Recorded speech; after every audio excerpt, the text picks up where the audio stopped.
तो महापुरुषों की ये महिमा है, उनका ये प्रताप है कि उनके सामने फिर कोई कुछ बोल नहीं पाता और बिना बोले भी बहुत कुछ पा जाता है। जी हाँ। मुनिश्री को नमस्ते करते हुए आज बच्चों में और माता पिता के बीच में कि विचारों का सामंजस्य बनना अथवा एक थोड़ा सा कठिन होता है, जिसको आज कहते हैं जनरेशन गैप। ऐसा लोग नाम देकर कहते हैं अरे हमारे उनके बीच में बहुत जनरेशन गैप है, हम एक दूसरे की विचारों को भावनाओं को समझ नहीं पाते।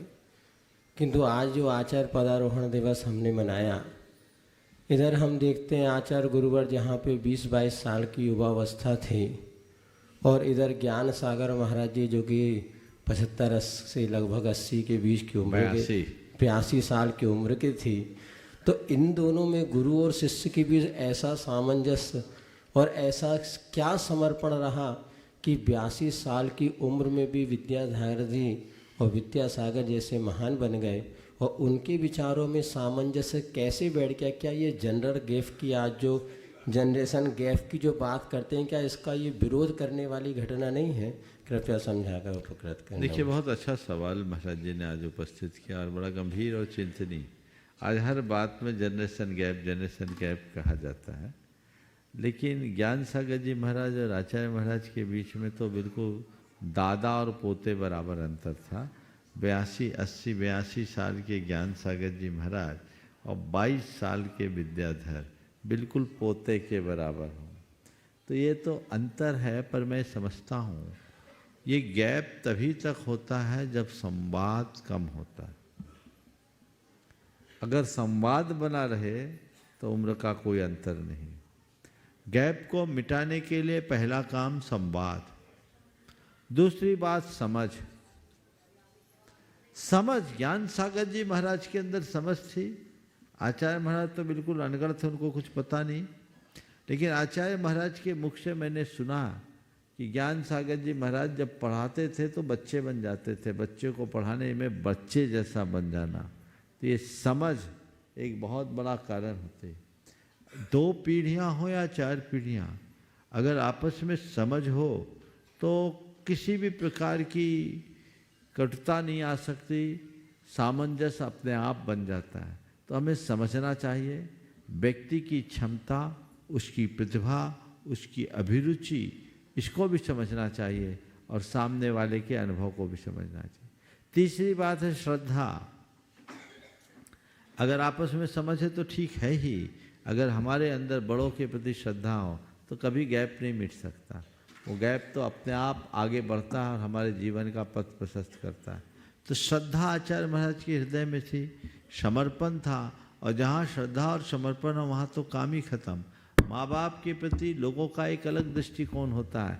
बच्चे ये सोचते हैं ये हमारे केवल जन्मदाता हैं, लेकिन जब हम गुरु को देखते हैं तो हम ये सोचते हैं हमारे भाग्य विधाता है।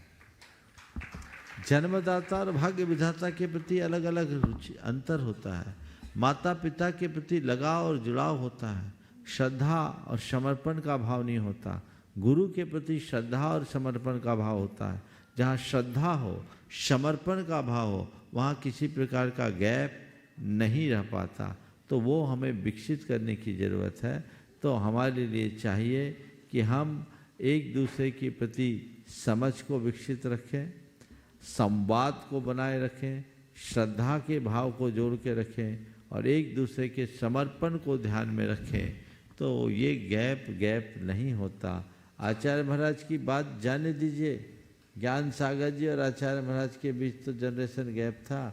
हम लोग तो अभी आंखों से देख रहे हैं, ये 20-20 साल 22-22 साल के छोरे उनके चरणों में जा रहे हैं, पल पूछ रहे हैं। उनके तो सब नाती बराबर हैं। 40-40 बरस हम लोगों को हो गया, अब ये 20-20 साल 22-22 साल के हम अपने सामने देख रहे हैं। यहाँ कहाँ गैप है? उनसे प्रत्यक्ष मिल पाना भी कठिन है, लेकिन फिर भी ये गैप नहीं, क्योंकि समझ सही है, संवाद सही है और इधर श्रद्धा और समर्पण का भाव है। इसलिए कहीं कोई विसंगति नहीं हो सकती। बंधुओं, आज महाराज जी का आपने सवाल सुना। प्रतिदिन जब भी मौका मिला महाराज ने जो सवाल आप सबके बीच उपस्थित किए हैं, ये बहुत ही अच्छे और बहुत अच्छे संदेश हैं।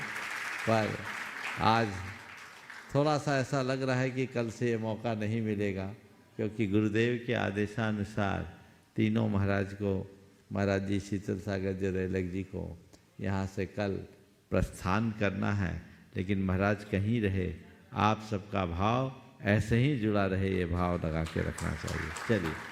नमोस्तु।